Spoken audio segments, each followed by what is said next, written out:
Quick disclaimer, we are not investigative journalists. We simply read, watch, and listen to whatever we can to satisfy our curiosity while use this information to form our own personal opinions.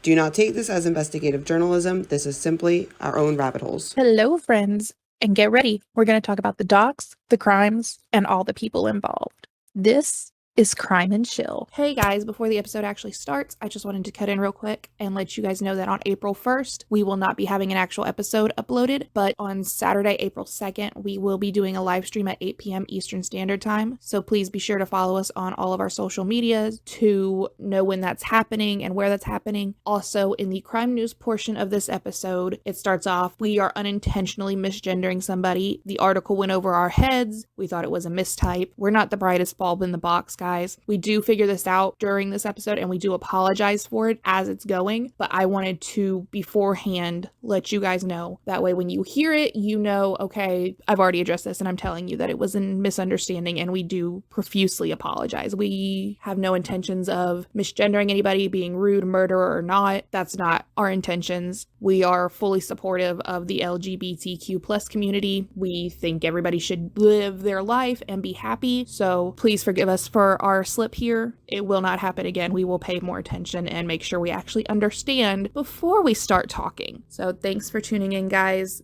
Thanks for your grace as we figure this out. And we hope to see you guys at the live stream.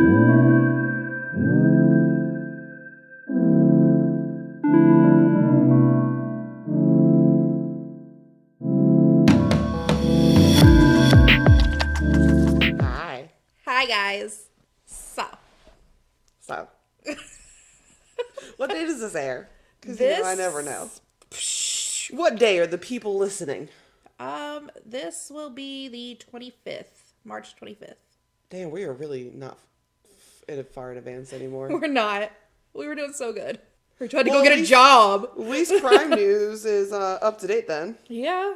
What's going on in the crime world news? Crime world news? Crime world news. It is crime world news. Yeah, whatever. I mean, today's not worldly. It's only United Statesly. I mean, worldly. Look at fucking Ukraine. There you go. There's some crime right there. Worldly, gas prices. That's a crime. Continue, Rachel. Alrighty. So this story was posted on March 11th. An 83-year-old convicted killer is accused of dismembering a New York woman whose torso was found in a shopping cart. Oh! An 83-year-old woman was arrested for killing a woman. Damn, you in good shape for 83. That's what I'm thinking. But this looks like a man. That's why But in the story, it's a typo. It ain't a woman. Wait, so it's a man? It's an 83-year-old man. You still in good shape, homie. But I read this story 3 or 4 times today thinking, what? An 83-year-old woman yeah. Oh, no, that's a man. Yeah. So I'm looking at this and I kept reading it. I'm like, an 83-year-old woman who was arrested for allegedly killing a woman whose dismembered body was found in a shopping cart earlier this month. And I literally read that over and over and over and over and over. And I'm like, okay, but what's this picture got to do with it? Because my brain was so stuck on this picture and hello, bitch, just read a little further and you'll realize it was a typo. I don't want to admit how many times I read this trying to figure out, what does this guy have to do with it? Okay. So, it was an 83-year-old man. Okay. True Crime Daily has a misspelling that really fucking killed me all day. Brooklyn District Attorney Eric Gonzalez, who is not as hot as Eric down here. Murdaugh, Eric. Yeah, what's his Eric Brantley? Eric Bantley? Eric... I don't know, he just got a pretty face, that's all I need to know. And a good voice on podcasts. Yeah. I don't need to know your name, baby. Yeah, that's our next stage in life. So anyways, on March 10th, his office charged Harvey Marcelin with murder. He is 83 years old, is accused of allegedly concealing the severed head of a woman in her home, again, they say her, and discarding the victim's torso in a bag on the street. The fuck? But wait, it gets better. A severed leg was found in Cypress Hills area of Brooklyn on March 7th. Then it was reportedly had a sock on the foot. Okay? Okay. The torso was discovered on March 3rd by a man pushing a shopping cart who looked in the trash bag and saw the body part. So, homeless people in New York, they do it here too. But you know how they just pick up random shopping carts and are filling it with shit? Yeah. So this man was just walking around with this shopping cart, thinking he was going to fill it with shit and realized he was walking around with, this is not funny, but it's what the fuck? Rachel, stop This laughing. is like something you see on, look, it's even fucking in New York. This is something you would hear about on Law & Order, okay? Yeah, that was like, is this CSI right now? This What's is happening? going to be a Law & Order episode. The victim was identified as a 68-year-old Susan Layden. Layden reportedly lived in an LGBTQ shelter in Brooklyn, dead. Found a human head inside of the man's apartment and tarot cards laid out on the table. He was convicted in 1963 for fatally shooting his living girlfriend. Again, it says her. Maybe he was transgender. It's possible. Maybe it isn't a typo. Maybe I'm being wrong. It's possible. Okay, I'm going to take it back. Now, because I guess I didn't put two and two together with the LBGT. It might be. We might be accidentally misgendering somebody. And if we are, we're sorry. I'm very sorry if I am. It's possible that we're misgendering somebody. I'll take it back. I'm going to say maybe she is a girl. But anyways, in 1963, she was charged for fatally shooting her living girlfriend. I don't know. She was sentenced 20 years in prison and was released in 1984. After 2 years later, she was convicted of killing another girlfriend and leaving the body in a bag near Central Park and was released in 2019. How you kill two people and then walk free? Harvey is being held without bond at Rikers Island. I was getting to that part. Not one, but two. Yet there's people who literally do this they deal marijuana and they go to jail for the rest of their lives. Look how high that just went. Okay, but that just blew my fucking mind. I'm sorry if I just blew your ears out. At least we know we don't have to turn the audio up on this one. Rachel got too hyped. Do you see why I had to read this so many times? Yeah, I would be confused. My other one was... Because Harvey, I'm going to be like, oh, you're mistyping. But how many times did I read it and just now be like, oh wait, maybe this was a transgender person? Anyways, if it's a transgender person, we're assholes and we're accidentally misgendering this person. It's not our consent because we don't give two shits if I don't you're really transgender. care We don't give a shit what you do. We don't give a shit what's in your pants, what's not in your pants, who you sleeping with, what you doing. We don't fucking care. Do you, boo boo? You happy? If you were always a woman and you just look like a man, I'm sorry for that too. Either way, I was so fucking confused. Their name is Harvey. I don't know a single female named Harvey. I mean, I know a girl named Hunter. Really? Yeah. And there's girls named Riley, and that to me is a boy name. But it's spelled different. And Ryder. I like Ryder for a girl. I want to know how this person got out of prison twice for murder. Yeah, really. This is your third one. Makes you a serial killer. Yup. You are now a serial killer. Was that your goal? Well, you could have done that in prison. Yeah? Why did this person get released from prison a second time? First time, all right. Maybe. Okay. Second time, nah, homie. You sitting in prison. Bye. And was only out for 2 years before you get convicted again. And that time you spent like 30 years. But why did we dismember her? Sicko. Oh, they do call him a serial, or her, I don't know. They call this person a serial killer in this story by New York Post. See, that's the one I saw.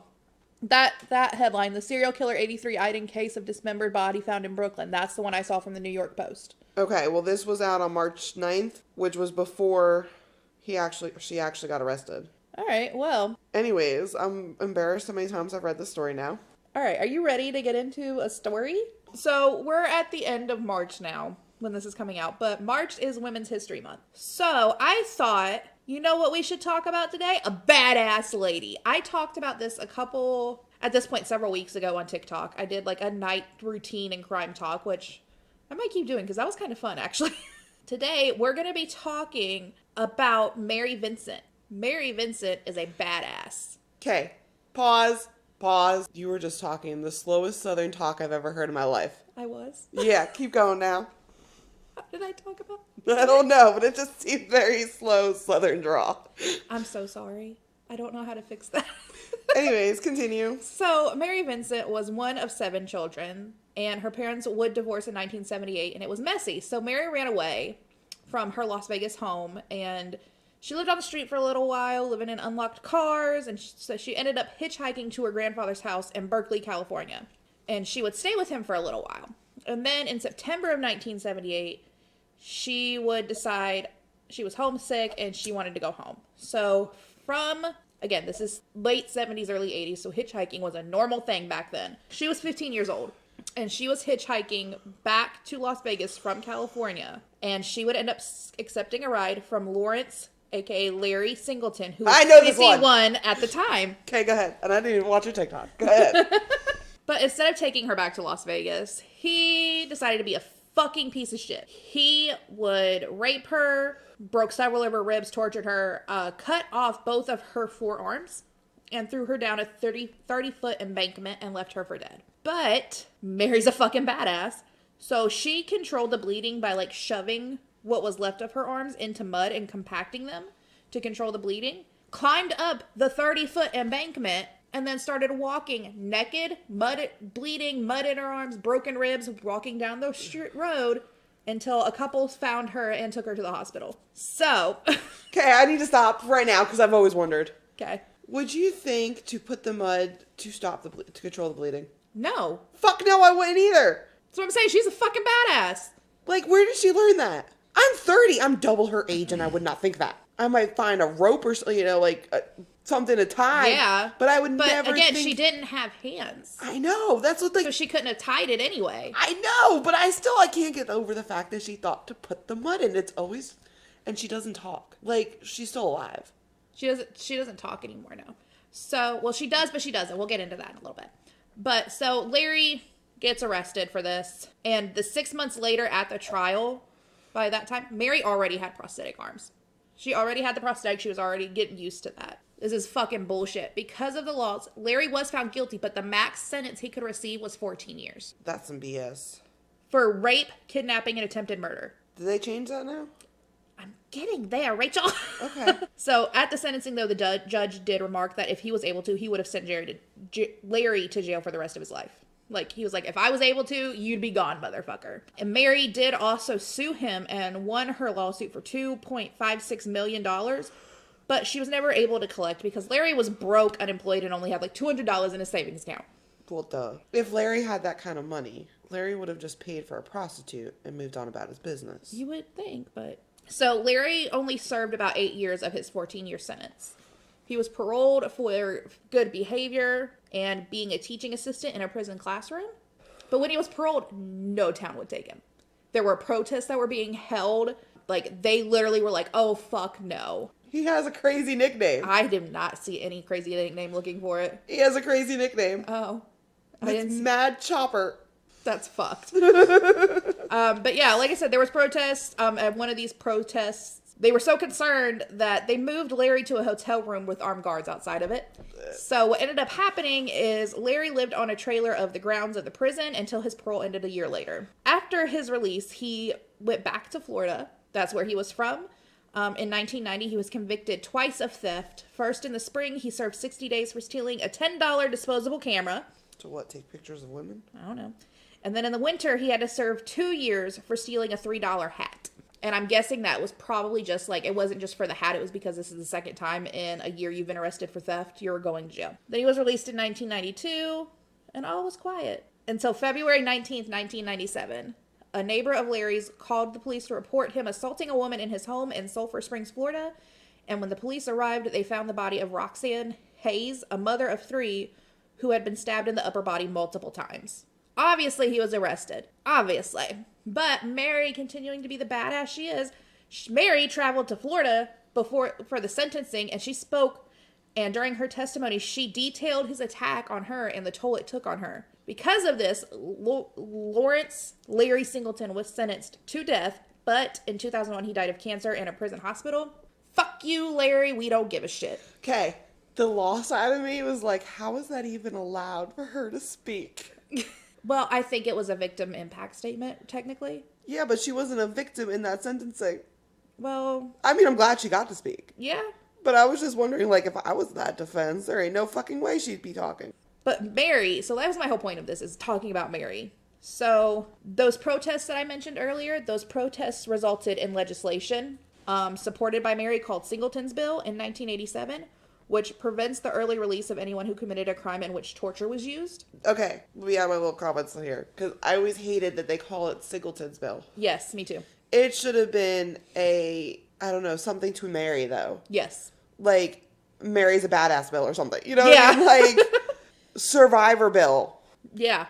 Like, it should not have given him a bill. Yeah, I agree. It should have never been named that. I understand why, because that's usually how it works, is whatever inspired the bill is what it gets named after, but it should have been named after her. But it's usually over the victim. Yeah. Was that because she didn't want it? she might not have, because she is a very reserved, quiet lady. Yep. She really doesn't have much out now, but because of Mary being the fucking badass and fucking getting her shit together and putting mud in her arms to stop bleeding and pulling herself up that fucking embankment, she went on to have a fucking life. She was married. She had 2 kids. She ended up getting divorced. She had wanted to be a dancer, but when they did surgery to, like, try and, like, repair what they could of her arms, they used parts of her legs, so she wasn't able to dance anymore, which sucks. Yep. But Mary didn't give up because she's an amazing woman, and she's gone on to be an artist and a victim's advocate. The little bit she has talked, and it's been a very long time because I don't blame her for not wanting to be talking about it, but she obviously has PTSD because of that. You know, that's one of the things she talked about is, like, when he was released, how terrified she was that he was going to come after her, all of this stuff about it. And I'm going to out myself a little bit here. If you don't suffer with PTSD, let me tell you something. It's a fucking bitch. It is a fucking bitch.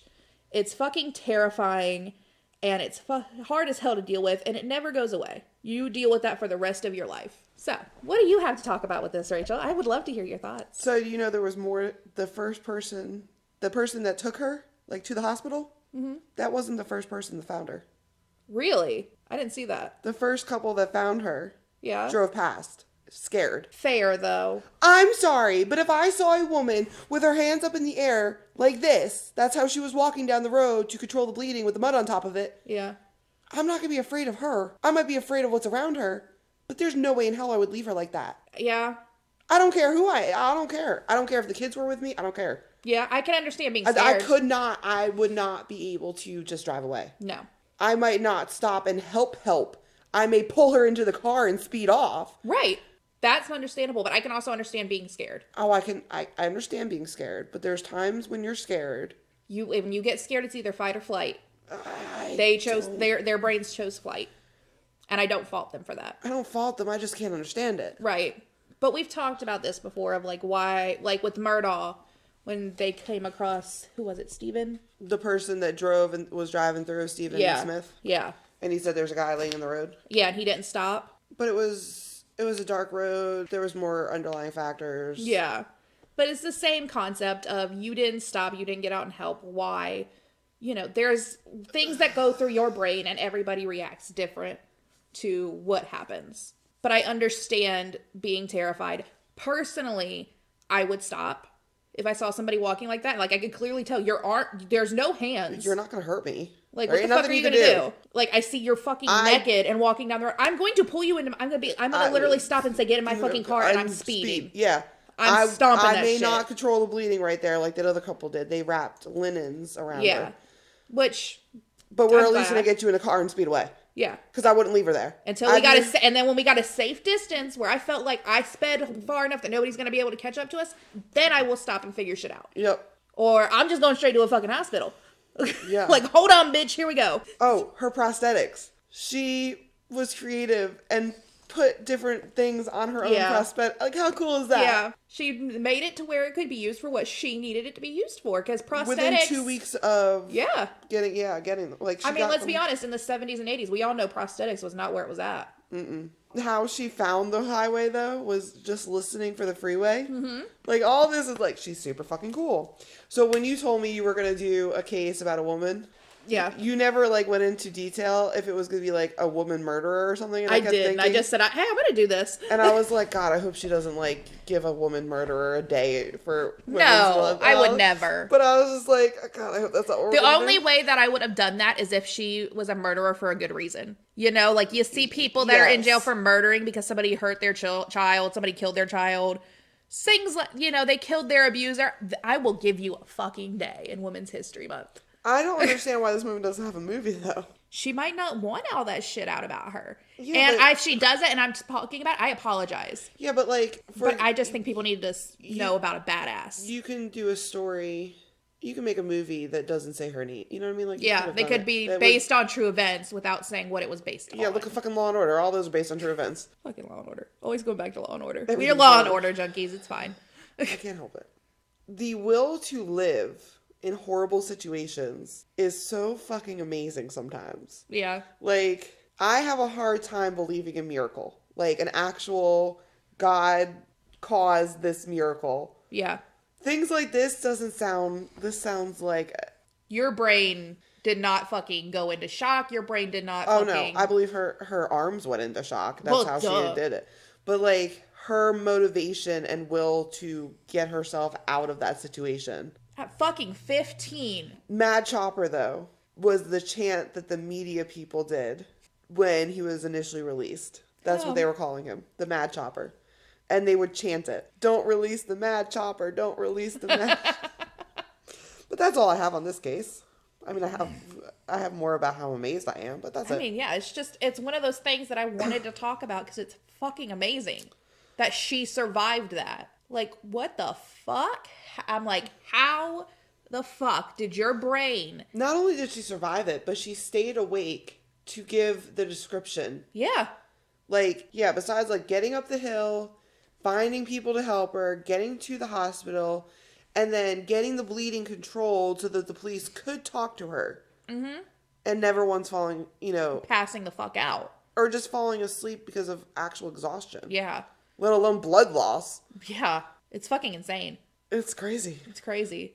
And I just think she's a badass. And I just really wanted to talk about her. But I couldn't just talk about her. I'd have to talk about the whole thing so you understood it. Like, if it was up to me, it would have just been about her. I mean, it was up to me. It would have just been about her. But... it wouldn't have made sense if I wouldn't have explained more about him. And the fact that he goes on to murder somebody.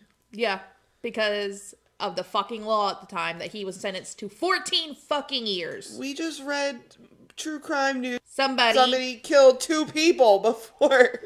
It's ridiculous. I don't understand it. And then we got marijuana dealers going to jail for their life. This is why I have problems with the laws, though. Because half of them don't make fucking sense anymore. Like, there are certain states where it's illegal to ride a winged horse, and I'm like, why the fuck is that a law? It's illegal to ride a golf cart down 85 in North Carolina. It should be. Why were we riding golf carts down 85? If you get a speeding ticket in North Carolina and the cop's nice, he'll change it to a golf cart down 85. Okay, wait.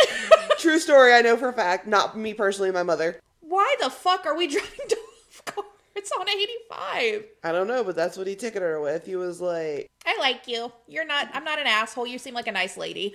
My mom's big boobs get her out of really horrible times. Same. And she got me out of a really couple tickets in my life myself, so I guess they're worth it. Like, my husband got pulled over once, and when we got to his family's house, because it was Thanksgiving, we were going to his family's house for Thanksgiving, and we got pulled over, and he got a ticket for endangering... Not pulling over for a cop car? Well, we couldn't get over, but he didn't slow down enough, apparently. Endangering the welfare of a police officer. Yeah. Or a law enforcement. So we got pulled over for that. Or service. And it was like a $1,000 ticket. We ended up not having to pay because the cop didn't show up.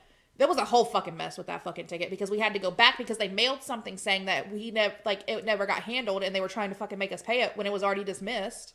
Like, it was a whole fucking thing. Yeah, I'm sorry. But anyway, my whole point of that story was when we got to Thanksgiving, his family was like, well, why didn't you give him a little shimmy and get him out of it? And I'm like, because I didn't. I don't know.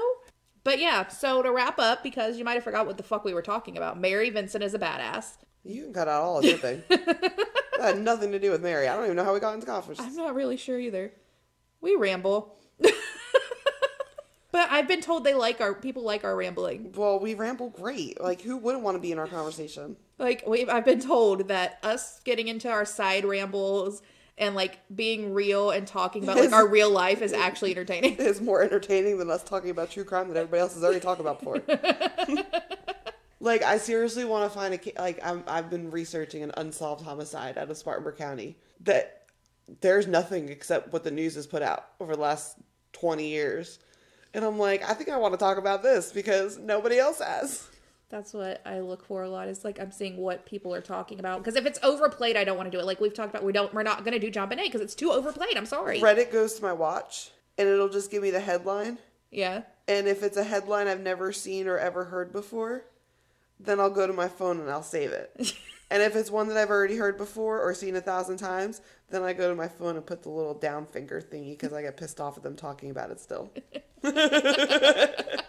So if your Reddits are getting unlikes, it might be Rachel.